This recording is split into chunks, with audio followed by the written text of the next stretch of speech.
Hi, good morning or good afternoon, depending on what part of the country you are coming in from. My name is Robert Schoenberger, and I'm the editor-in-chief of IndustryWeek. And I am joined today by Geert Lombaerde, who is our senior editor at large, who covers a lot of finance and economic issues here in the manufacturing space for us. And today we are talking about the health of the manufacturing economy, both backward-looking and forward-looking. Our new issue, which just should be arriving in mailboxes probably this week. I think we got some of ours in on Friday. It is our annual data issue, and one of the things is the IW 500, which is our annual list of the 500 largest manufacturing companies in the U.S. I just got mine this morning, so happy to see that.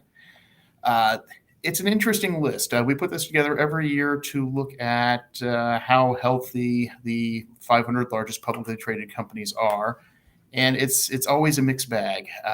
The biggest challenge we have every year is determining who really is a manufacturer. We made some changes to this list this year to reflect that. I removed a bunch of, for instance, video game publishers.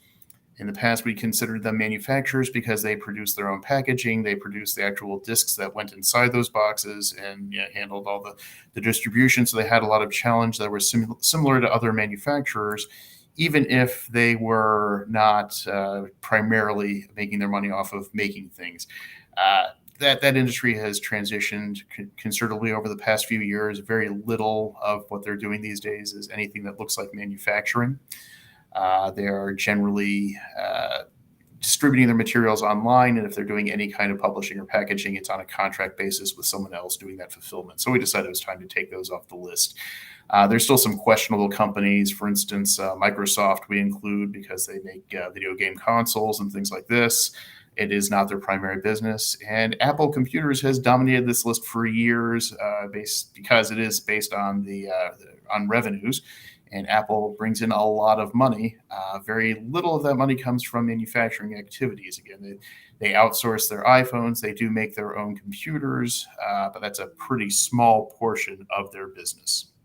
So there might be some more changes going forward, but for the most part, this is a good look at where things are going in manufacturing.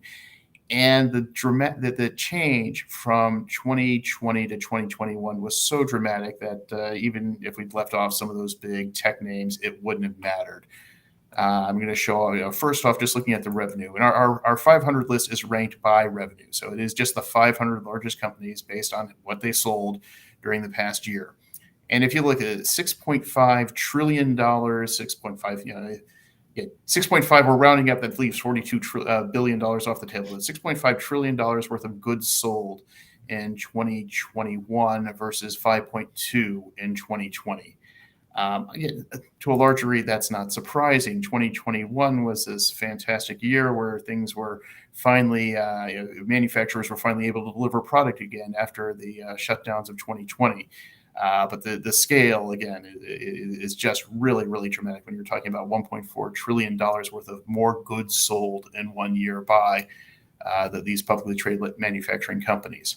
And then on the actual profitability side, you can look at it. We went from a little under $300 billion in earnings to almost a little more than $830 billion in earnings. So a more than $500 billion, so $500 billion increase in the amount of earnings that companies had. And this was across the board. Of the 500 companies, it was somewhere around 450 roughly were profitable last year, which was up significantly from the 300 some odd who were profitable in 2020. And the profitability was really concentrated in the basic building blocks of any sort of economy. Not surprisingly, petroleum producers were way up there on the list, but they were not number one. The fastest growing industry in terms of revenues and profitability was primary metals. Aluminum, steel producers had massive, massive gains in profitability and in revenues last year. Followed by petroleum, and followed not too distantly from there was by wood products. A lot of the paper mills and wood mills and things like this were very, very profitable last year. Not surprising, again, when you think of the shortages people were seeing, the shortages in lumber, the shortages in steel, the shortages of various the higher prices of gasoline. These all pointed to the idea that inflation might have been really tough for the consumer, but it was really, really good to a handful of very large companies. And it did not seem to depress earnings and revenues last year for the consumers of those materials. We also saw some strong increases in, say, chemicals and chemical byproducts, things like that, not nearly to the scale of oil, metals, and wood products, but strong gains nonetheless. And final look at my charts here is that profitability. If you look at the top 500 companies were profitable on the whole for 2020, but a 5.6% profit margin. And this year, or I'm sorry, this past year, to 2021, they gained to a nearly 13% profit margin. So it was not just higher revenues; it was that the proportion of revenues to earnings was just much, much, much stronger in 2020. And that's absolutely wonderful for a backward-looking measure. The question is, where are we now? We've seen inflation just go from high in 2021 to astronomically high in 2022. The hopes that it would recede somewhat mid-year seem to be dashed, as we saw the record number last month. And yeah, we've seen now a 75 basis point increase in the Fed rate and another 75 basis point increase predicted for this month. So that's why I wanted Geert to join in. He recently wrote a really nice piece where he spoke to some economists about what are the risks of the economy, where are things right now, and what do things look like for the rest of the year.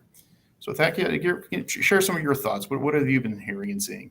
Yeah, I think the first part is that the 2021 results probably should be considered in light of how awful 2020 was for a lot of these companies as well, right? That especially when you look at some of the headlines about energy companies being possibly subjected to some sort of surtax.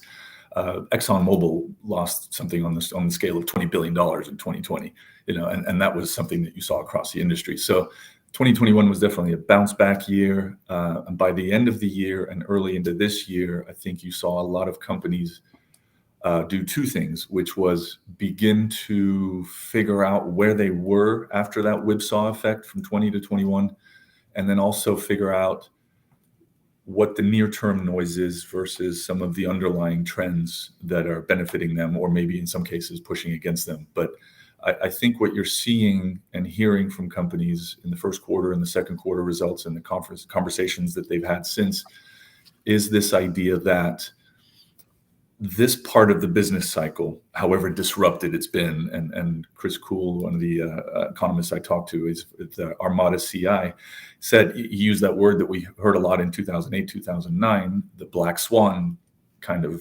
what's the unexpected thing that will throw expectations off course. He used that word in terms of where we are today, except we've had 2 or 3 black swans in a row, really, with COVID, and then with the supply chain snarls that produced, and then Russia's invasion of Ukraine and what that's done to the energy markets.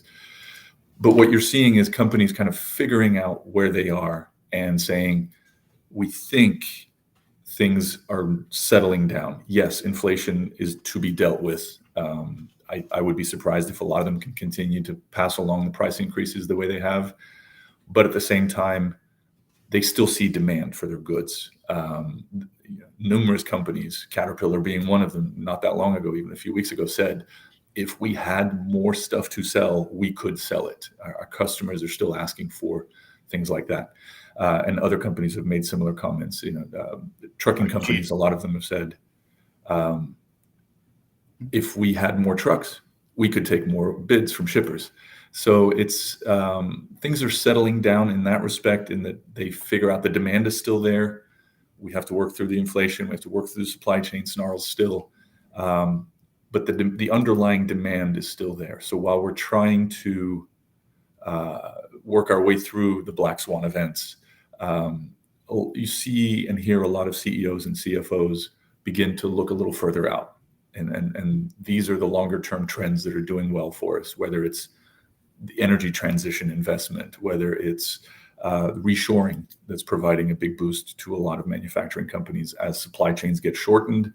That requires investment in new manufacturing capacity here in the U.S., or in North America, but also in the supply chain extensions of that. So bit by bit, things are normalizing. And I actually wrote a story last week for one of our sister brands, Fleet Owner, that mentioned two comments from trucking executives at J.B. Hunt and Schneider National, two of the biggest names out there, with Schneider's executive saying, what we're seeing is that shippers are becoming more picky about efficiency again.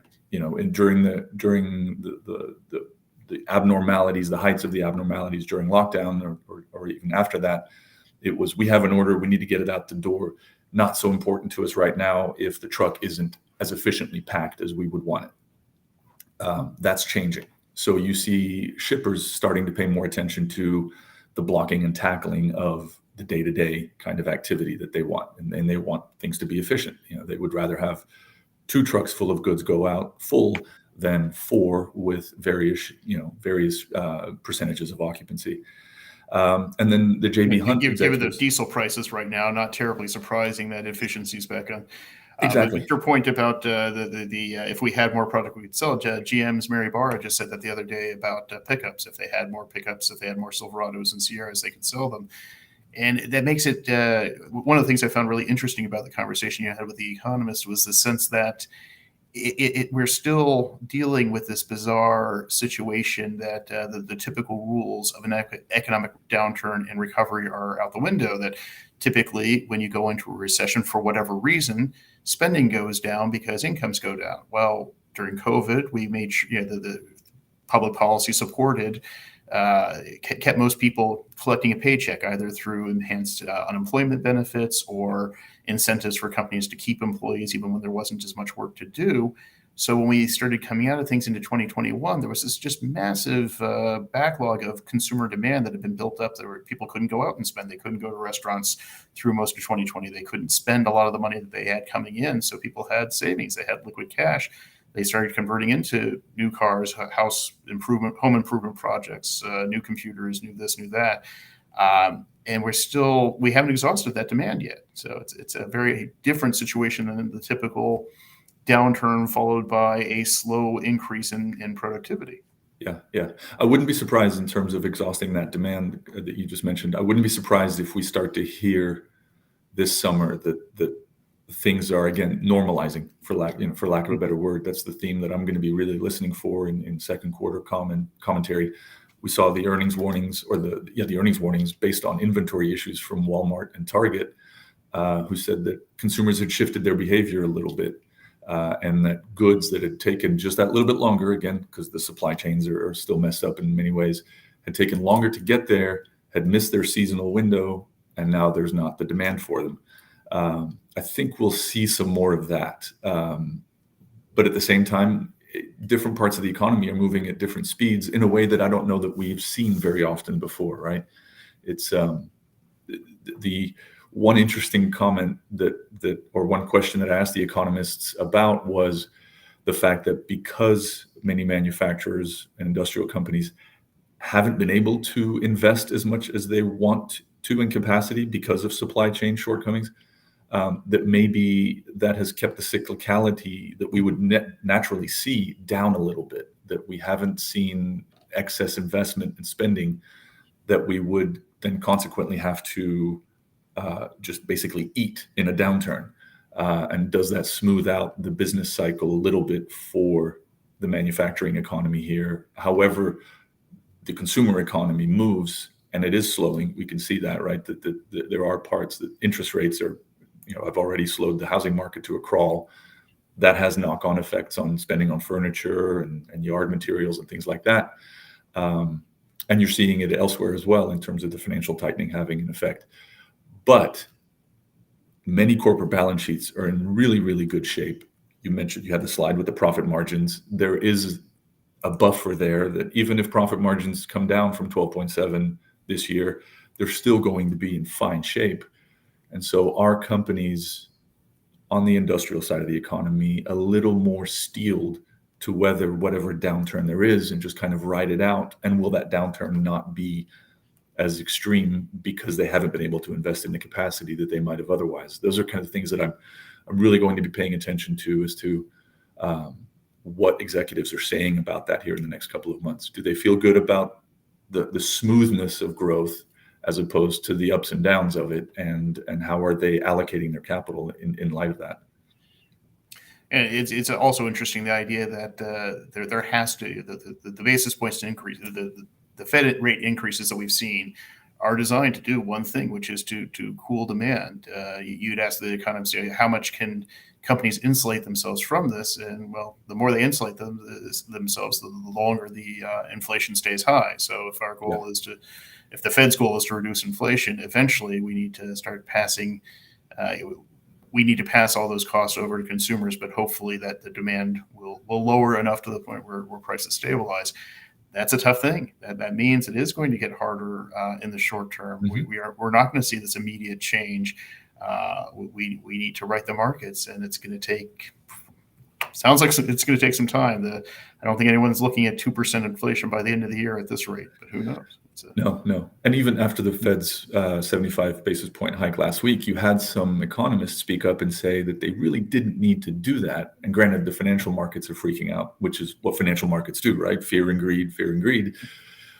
But these economists are saying the 50 basis point hikes from earlier in the year and another 50 here in June would have done the job. That's already doing the job, they're saying, of taking some of the froth out of the market. And potentially making it easier to have that magical soft landing, right? Some people say it's impossible, more than magical. But given some of the underlying strengths in the economy, there's a chance still that there is a soft landing. I've written some pieces here recently talking about the reshoring trend. That's a long-term investment push that, regardless of what happens in the next 9 months or 12 months with interest rates, companies are going to continue to invest to shore up their supply chain and to strengthen that flow. That's not a 1-year capital decision. That's a 7, 8, 10, 15-year capital decision. And the same with the energy transition, right? We're not going to stop investing in making that energy transition, but we may delay some of that spending and some of those investments. And in the short term, that slows growth, but it still provides an underlying demand to the industrial economy. This infrastructure still needs to be built. The truckers will still need to move some of that gear. And yes, the seasonal aspects of the business, of the trucking business specifically, will fluctuate more. But underneath it, you're still going to see trucks, flatbeds driving down the highway with wind turbine blades, right? And generators and things like that. Those are longer term stories that are providing a bit of a floor to the manufacturing economy, I think. Short term, those trucks driving across country are paying $6 and above in diesel, so it's definitely hurting the profitability of those companies right now, and that will have those ripple-on effects as we go through the year. But it sounds like, from again, looking at what Mary Barra said as from the manufacturers count. I'm sorry, the business roundtable, where she's chair, that the sentiment, the optimism that the CEO has been showing had dropped significantly, but it's still well into that growth range. It dropped from the real exuberance companies had coming into 2022, that all the 2021's problems would be solved by mid-year and everything was going to be smooth sailing from here on out. That level of optimism is gone, but there's still a greater sentiment towards growth than recession. But there is more fear of recession now than there was certainly in January and February. So there is something to keep an eye on. We'll be keeping a close eye on it here. So. Absolutely. And one other note to that effect: the ISM had published their semi-annual forecast late last month, and at that time, granted, it's been almost a month, so a lot has changed in terms of sentiment in that way. But at that time, manufacturers were expecting sales to grow an average of 9% this year, and their capex spending 7%. Let's take those numbers down a little bit. Let's make them 6% growth and maybe 4% capex growth. Those are still solid numbers at any point for the economy. And so, expectations have come down, but they're still relatively healthy. And I expect we'll see that here through the summer. Notes of caution, but still confidence in, if not the next 6 to 9 months, the next 2 to 3 years for a relatively shallow recession, probably, if there is one. And a pretty strong bounce back. And hopefully we get a normal business cycle at some point, right? It's been a while since we've had that. There's some argue we've never had that, but there's always hope. So, well, we keep hoping. Thank you so much for your time today. I appreciate it. Thanks. And everyone out there, thank you for your time. As we go through these uncertain times, we're going to do everything we can at Industry Week to continue to publish stories showing at least where things are and hopefully where they're going. And again, our current issue is now available. It has, in addition to the IW 500 list, we have the IW 50 list, which looks more at the company's health. The 500 is just a listing by revenues. The 500 looks at profitability and sales growth and inventory and other factors that can really determine whether or not a company is performing well. We also have our tech survey and our salary surveys, some results showing attitudes people had. Those were collected earlier this year, so they're not too backward looking, and they show how companies are responding to rising inflation and some of the uncertainty in the market. So that's all available now. Please come to IndustryWeek.com to take a look, and we will do everything we can to provide as much insight as we can into these turbulent markets. Have a great afternoon.